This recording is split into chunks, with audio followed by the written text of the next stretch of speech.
Arena on this Wednesday. Glad you can join us here on the Brave Sports Network, 91.7 WPRL and WPRL.org. We are on Facebook Live, WPRL. Charles Edmond, Braves head basketball coach Landon Bussie. Coach looking at his phone. I'm sure he's got some plays charted up and always working. What's that hair commercial? Never stop working. I think that's Landon Bussie. Never stops working, and the Braves never stop working on Monday night. Tough loss against Texas Southern, a big win over Prairie View, and now we head to Florida. A tough trip against two good teams that are really, really good at home. Beginning in Tallahassee, the high-scoring team in conference play in Florida A&M. They can shoot the three. We'll preview that as well as Bethune-Cookman and Reggie Theus's ball club. You can send a text.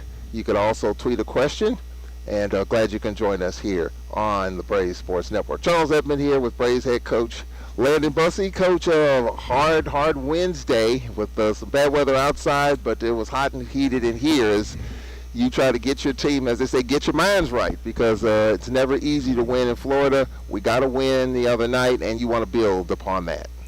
Absolutely want to build on it off of a big win that we're just coming off of. So, great opportunity for us to go on the road and come over, keep building. We got to find a way to put two games together. You're trying to get two games together, and just right now at this point, we're kind of approaching the third of the way mark of conference play. I mean, these games, a friend was telling me, these games kind of zoom right on by. I mean, we're a third of the way through this thing. And the sense of urgency, you always have a sense of urgency, and you really drill that into your team today. Absolutely. Just want to keep the pressure on, want to keep the foot on the gas. Want to continue to have success. Can't take your foot off the gas, can't relax. So with that being said, is we got to take this thing to another level. All right, let's take a look at what we have here, Coach, the last couple of games here at home. The Texas team's rolling in here. Johnny Jones is Texas Southern Tigers, and Prairie View A&M, Coach Smith in his ball club on Monday night. So let's start with Texas Southern, Coach.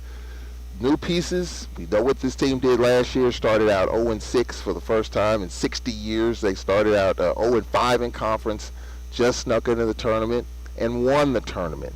And yet this team, you look at what they did coming in. They had two double-digit leads that they lost at Southern University and UAPB. What was the concerning part going into the Texas Southern game here in the first conference home game and the first home game we've had here in a while?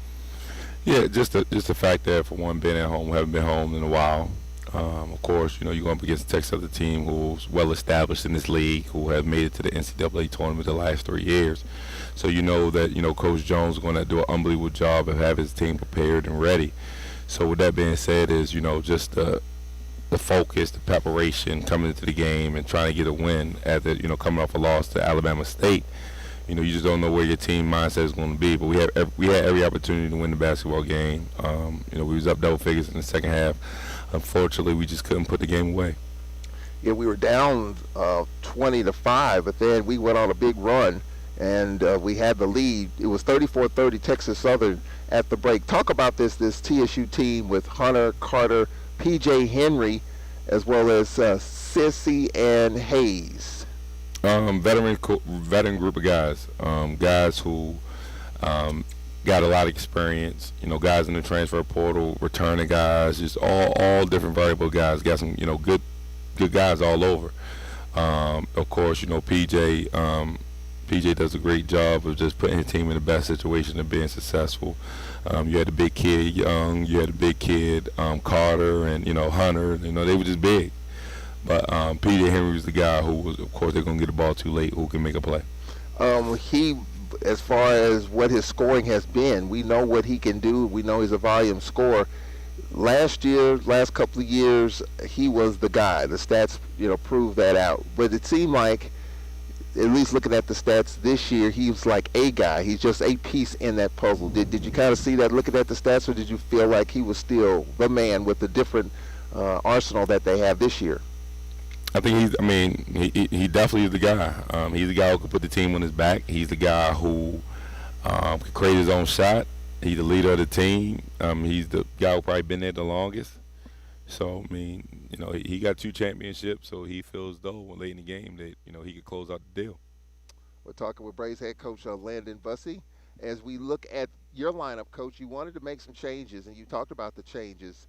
You started Byard as well as Jalen Hawkins. Wanted to shake things up a little bit. Talk about changing up your lineup a little bit for that first home game in a while. Just wanted to mix things up. I didn't like how we were starting games. I didn't like how we was finishing games. So just try to put guys in their best situation to be successful. So I had to make a few changes. I think with Jalen Hawkins, I think that the game that he played the other night, I think he could build off of that. He did an unbelievable job of getting downhill and getting to the 15-footer and making shots. It just add another dimension for us offensively. That's why we was able to put up 90 points, especially with the offense us doing a better job of sharing the ball. Yeah, you really wanted to get some offensive continuity, especially early in games. You talk about your defense, and we talk with Jeremiah Gambrell about it. How the defense kind of sets up the offense. So giving up 72 points against Texas Southern, and then despite the back and forth, we had a shot late in the game, and you talk about late game situations. Texas Southern burned their final timeout, and they got a three late, and then we had a turnover on that next possession. Those were two tough plays to deal with. You got them out of timeout, so you could really do some different things to press them a little bit, and then they had a three late, and then we turned it over late, and that kind of allowed them to pull away. Yeah, it kind of allowed them to pull away, and it just made we turned the ball over too much, didn't make free throws, gave it too many second chance opportunities. Tell my team all the time, if you want to master closing out game, you limit your turnovers, you convert on free throws, and you limit the team's second chance opportunities. And when you do that, whatever team does that is going to have the best chance of winning that game. 13 of 19 we were from the free throw line. For the game, we shot 22 of 52 for the game. We shot 42%. So offensively, you talked about the turnovers, 14 turnovers. Just talk about those turnovers and how those really hurt you, forced, unforced. Just talk about that aspect of it. It hurt us. It hurt us the last two games. We just got too many turnovers, unforced. It's like we just turn the ball over, we dribble off our foot, we just get the ball to the other team, and it's turnovers that our veteran guys should not be having right now. So we just got to continue to build, got to continue to practice, got to continue to just stay focused, and hopefully we'll get better at it. Jeremiah Kendall, as you see there for those watching the game, 17 points and 3 rebounds as we're looking at some of the highlights. Talk about trying to match up against Texas Southern's bigs. Kind of different dynamic. I thought TSU's bigs this year kind of long, a lot of length there. Talk about how we're able to match up against TSU's front court. I don't think we did a great job of matching up with them. I think we did an average job. I think we could have been much better, but we had the opportunity. We had the opportunity to put them away, but we didn't convert. We didn't convert. Their bigs. I think that one of their bigs had about 17 points. We didn't do a great job of keeping them off the glass and late in the game. They had way too many offensive rebounds. So we know what Texas Southern want to do. We know they want to crash glass hard, and we didn't do a great job of managing it. One of the changes that you made is you look at inside Renee with a bucket, Bayard. You call him Tank, and he's built like a tank. You talk about his start and the expectations for him, whether it's inside or outside. He's another guy that can score the ball at a very high level. So the dimension that he's adds as far as how well he scores the ball, it really helps us out. He also can rebound the ball at a very high level too. So just his ability to score, pass, and rebound, overall is really good. You talk about down the stretch, Coach. I know it was tough down the stretch there. You talk about the turnovers.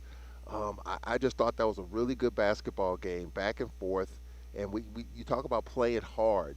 Some of the 50-50 balls, some of those championship plays. I thought we got some in that first half, but there were two or three of them that you can kind of circle that we didn't get extra possessions. And, of course, for TSU, up against, I thought they were going to probably take time off the clock. They took up a three after burning their final timeout. But I thought maybe two or three plays, Coach, 50-50 balls, you talk about those. And what we mean by that, balls on the floor, if you get your share of those, you get extra opportunities. That could be a difference in a game like this. Yeah, 50-50 balls that we probably should have converted on. You could go look back at the film and see one possession here, one possession here. What could have changed? What you could have done different? Could you put yourself in a better situation to be successful? So But now it's just opportunity for us to we had a quick turnaround time, so we had to get the guys back refocused and had to get the guys moving past, and let's get prepared for Prairie View, who's just coming off of a big win versus Jackson State. I know we talked about it in the post game, how one of the things that you wanted to build on and getting better and bigger in the post and tougher in the post was against a team like Texas Southern. And in the post game, you just looked as in every game, you look exhausted. And that was one. You moved past it, but you really wanted to see how we could match up against a different type of Texas Southern team, a little bit different dynamic, different pieces, and it was right there for us. Yeah, I mean, it was right there for us. We didn't get the job done. We beat Texas Southern in the regular season. Swept them the last 2 years. Didn't get opportunity to do that. So now we just we're in a great spot where we are right now. That we just we gotta continue to just improve. Continuing to improve for Texas Southern. I didn't realize it was the first win here that they've had since 2019 was the last time they won here. So they had a little bit of a run going here. So what was the speech to your team in trying to move forward quickly, a tough game like that, 48 hours later, taking on a Prairie View team who handed Jackson State their first loss? Just letting them know that we had opportunity. We didn't get the job done. So let's move past it. Get ready for Prairie View, because only thing that's worse than one loss is two. Yeah, as I say, don't let a loss beat you twice. What is the key? And I hear coaches talk about this all the time after a loss, especially in this conference where you got Saturday, Monday. Whether you're at home or on the road, you got to make quick adjustments. What's the key to putting a Saturday night loss, or win for that matter, behind you? What's the key? I believe the key is just just instilling in you guys that to move past it. Have short-term memory. Move past it, learn from it, bounce back. Be resilient, be tough, fight through adversity, fight through challenges. Don't sulk, don't pout, don't have bad energy and bad body language. Let's get back. Let's get back to business. Let's learn from the mistakes that we made. Let's correct the mistakes we made, and let's move forward. All right, we'll take a break right here. We'll move forward from Texas Southern and we'll look at Prairie View, Coach Smith's team, different dynamic there, a team that handed Jackson State their first loss in conference. We'll take a break right here. When we come back, we'll look at Prairie View. We'll get some questions and comments in, and we'll look ahead to the Florida trip. We head to Tallahassee on Saturday and then Daytona on Monday. It'll be a lot going on in Daytona. The 24 Hours of Daytona race will be in town on Sunday, so it'll be a lot going on in Daytona. We got a basketball game to play. So we'll talk all about that when we come back in 60 seconds here on the Braves Sports Network. Here at Alcorn, we understand that we share some commonalities with one another. So in some ways, we're already family. Seeing everybody, seeing more people that looked like me and had the same mannerisms as me, it was fantastic. The variety of people here really made me feel at home. When I stepped on campus, it felt like I was supposed to be here. When they say the grass is greener here, they really mean it. Alcorn provides our students with the knowledge, the skills, and the attitudes they need to go out in the workforce to provide the best quality client-centered care. This program is very beneficial. I think that they have provided me a lot more information to help guide my nurse practice. We are preparing a well-rounded student who's able to go out abroad in the workforce. The faculty give us the knowledge we need in order to go out there in the hospital and save lives. The arena on this Wednesday, a lot of rain in the forecast around here over the next couple of days, and a lot of rain in Atlanta where we're going to be heading next, and then Tallahassee. Hopefully won't get socked in as the teams will be heading out of here on Thursday. Saturday afternoon we head to the Lawson Center to take on FAMU, and on Monday we head to Daytona to take on Reggie Theus's Bethune-Cookman Wildcat Ball Club. Glad you can join us here on the Braves Sports Network. Coming up next, the Nate Kilbert program. And then Braves head football coach Cedric Thomas will be right here. And we'll talk some Braves football. My first conversation with Coach Thomas, a lot to unpack there. And we'll be talking some football as well as basketball. All right, Coach, Kevin Furl, by the way. I just want to give you the name, Kevin Furl. We're going to refer back to that name. Put that in your back pocket. Kevin Furl. We'll talk about him coming up later as we look at Prairie View. All right, so let's look at the Panthers, Coach. This team beat Jackson State, handed them their first loss. You looked at the film, you looked at the tape, and when I saw that, I'm like, whoa. What made you go, whoa, when you look at this Prairie View team? I think this Prairie View team is a team that is well coached. I think that's the hardest playing team that we played all year. I think that, I think Monday we just played a little bit harder. I think we had a little more urgency and beat them to their spots a little bit more. But just what the experience that they have, and Coach Smith does an unbelievable job of coaching his team, and then the ability of scoring that they have, and Charles Smith and Javante Hopkins and Brian Miles and those guys right there who have played at a high level before, and who understand what Coach Smith wants. So, and they're just coming off of a big win. When you go down there and you beat the best team in the league, you know that you gotta be prepared when you come down. You gotta be ready, because they coming down here to try to sweep the trip. How did you get this team's attention with that coming off the TSU game? Was that a hard thing for you to do because you had a 48-hour turnaround? Oh, absolutely, it was hard. The spirits was low in practice. Spirits was low Monday in shoot around. Energy was low. Guys, they didn't want to be there. Like, they wanted to be there like they were just ready to give up. But I don't have one bone in my body ever ready to give up. So they either had to fall on board or move on. So, but more guys fell on board than anything. And we got off to a terrific start, Coach. I mean, we were on it early. In the second half, we led by as many as 26, had an 18-point lead at the break. Looking at some of the highlights of the first half of that game, Coach, just in the energy, I thought we came out, and for those watching, looking at the highlights here, I thought we were probably a step and a half, maybe 2 steps quicker to start the game, just taking everything that Prairie View threw at us, but we threw a lot more at them early in the game, definitely, and you were really intense on the sidelines. I just thought we came out with high motor. Yeah, we came out ready to play. It was a really, really good performance on both sides of the ball. I think we did a great job defensively. I think we did a great job of sharing the ball. It was an unbelievable performance. I got to take my hats off to the team. They stepped up to the plate. We could have synced, and we could have gave up, and we could have, let one game linger to 2. But, the guys, they fought. They had quick turnaround time, and they was able to come here and get the job done. We're sharing the basketball for those watching. Bayard to Joshua. Just talk about. We haven't talked about Joshua a lot, but we know he can score. But just his ability to get other people involved. Talk about that this year, that aspect of his game, because there's a lot more weapons at his disposal. Yeah, you got more guys who could, around him that that does a great job of scoring. With Tank can score really well. Of course, Jeremiah can shoot the ball. You still got J.K., and now you got Jalen Hawkins. And the good thing about it, DK had a few shots going in the basket. So, DK was, 2 for 2 from the field, 7 points. Yeah.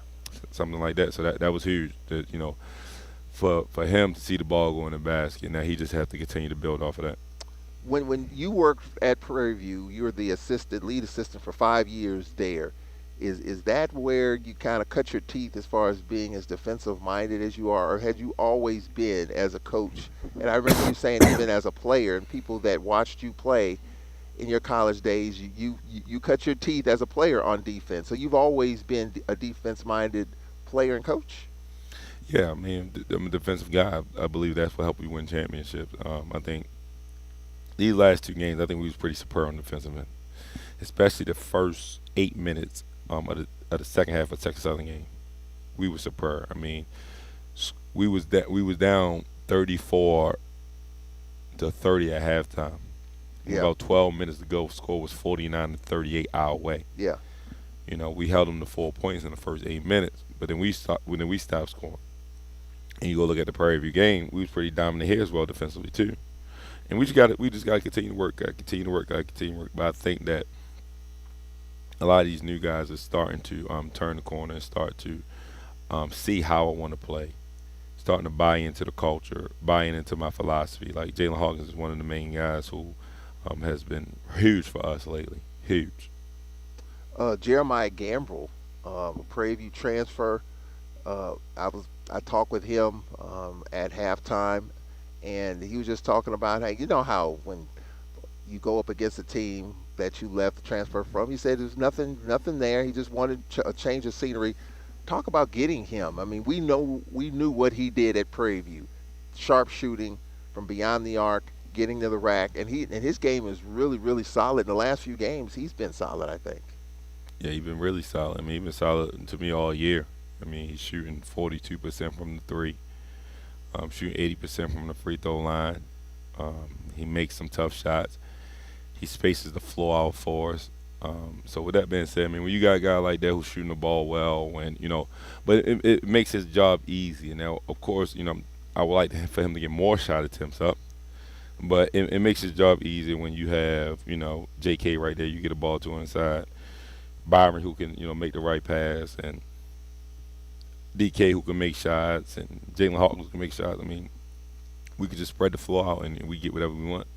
Well, we were up by as many as 26 as we win, 90-78. Coach, late in the game, with less than a minute left, the crowd was calling for one Kevin Furl. I didn't know I couldn't hear it, but I didn't know what they were talking about, but you got Kevin Furl in the game. And we're going to have a highlight or two of that as he got in the game in the final seconds, and the crowd went nuts. Talk about his story.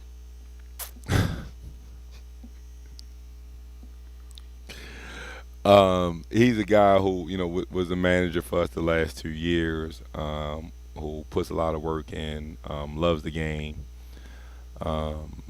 really committed to, finding a way to be successful in his basketball team. So, had the opportunity, got in the game. The crowd wanted him. They asked for him. So, got in the game, able to convert on one of the free throws. So, opportunity for him to enjoy his moment. That's something that he'll live with the rest of his life. That's something he can take with. And that's my job, is to make sure these guys enjoying their college experience. And he was able to enjoy it. His teammates was happy for him. The crowd went crazy. Of course, he's very popular around the university. Everybody got a lot of love for K3. Yeah, and he's on social media, and for that opportunity, you called the timeout to get him in the game. You had the clipboard out. Did you draw a play for him? Was there a play drawn up for him? Yeah, I think we draw the play right here. Let me see what happened right here. Oh, no. I told Byron, do not pass that ball. Yeah, we drawed up a play.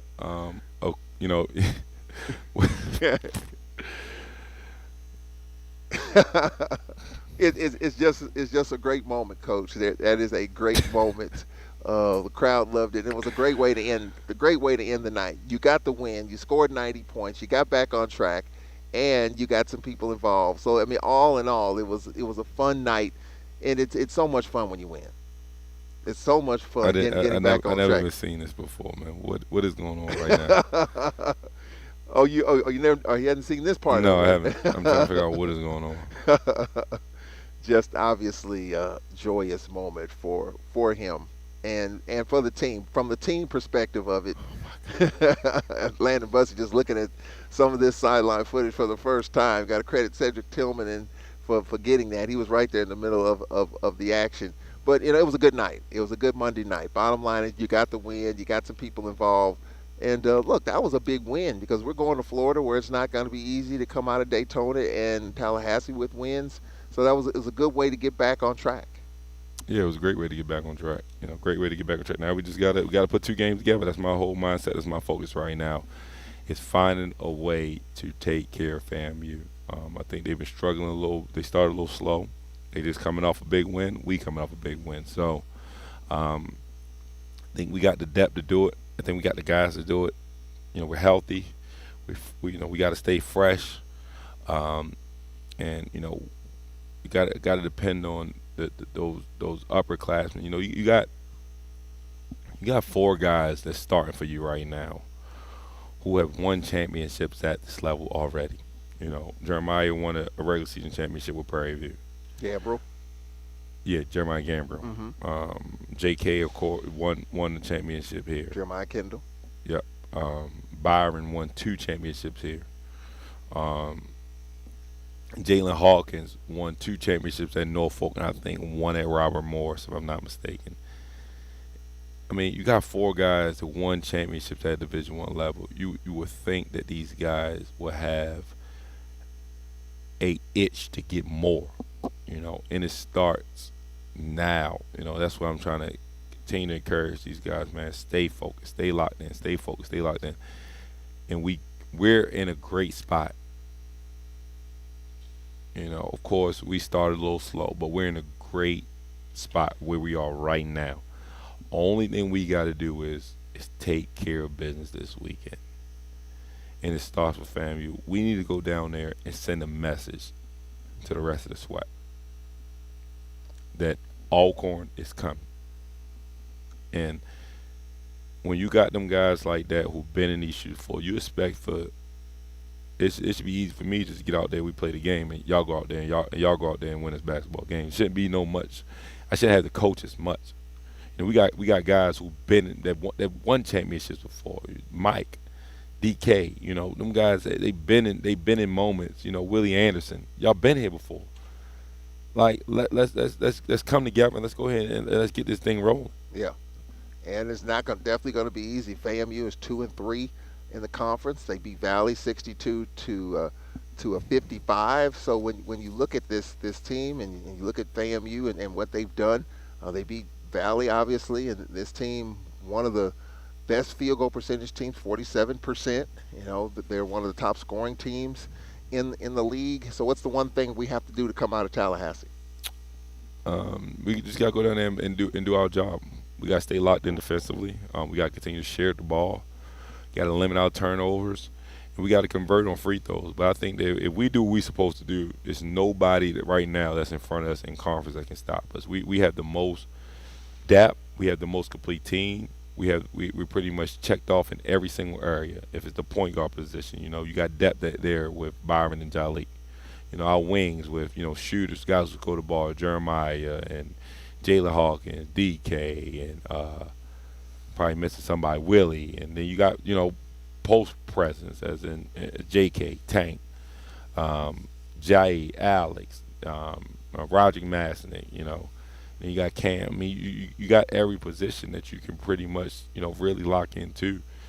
So it's a situation to where it's us. We have to just, we got to stay locked in. We have to find a way to go down here and be dominant for one game, and that you're gonna be on ESPN too. Yeah, going to Daytona, that game's gonna be on ESPN. And after that, you got banner night. I mean, what else? What more can you want? An opportunity to go to Florida, send a message, and then and Daytona. Monday night, that gym is about to be so loud, and the atmosphere and the environment is going to be the toughest environment we played in all year. Yeah. And if y'all not built for that moment, I'm gonna be there. I don't know if my team gonna be there. I'm gonna be there, and I'm gonna be, every single game I coach, I'm gonna be the same way. And I told them, this y'all job to be consistent. I'm consistent. Every single practice, I'm consistent. Game, I'm gonna be there, and I'm gonna be ready to rock and roll. And I only need about 7-8 guys who are ready to bring that same energy that I'm bringing. If you can match my energy, you'll win that game. Well, of course, last year we won at the buzzer against Bethune-Cookman. That was one of the better games of the year. And you're right, my first time at the Lawson Center in Tallahassee, the first time at Daytona, and that gym, it was electric and small, but yet they make a lot of noise and their fans are in it, and it should be an exciting road trip. And we'll have both games on the Braves Sports Network. Coach, looking forward to it. We'll see you down in Florida. Let's come back home on a 3-game winning streak. Absolutely. Thank you. That's Braves head coach Landon Bussie. We'll take a time out here. When we come back, Nate Kilbert standing by as we'll talk a little Lady Braves basketball. Tough loss the other night, big win against Texas Southern. What does Nate Kilbert have in the hopper? We'll talk about it after this timeout here on the Braves Sports Network.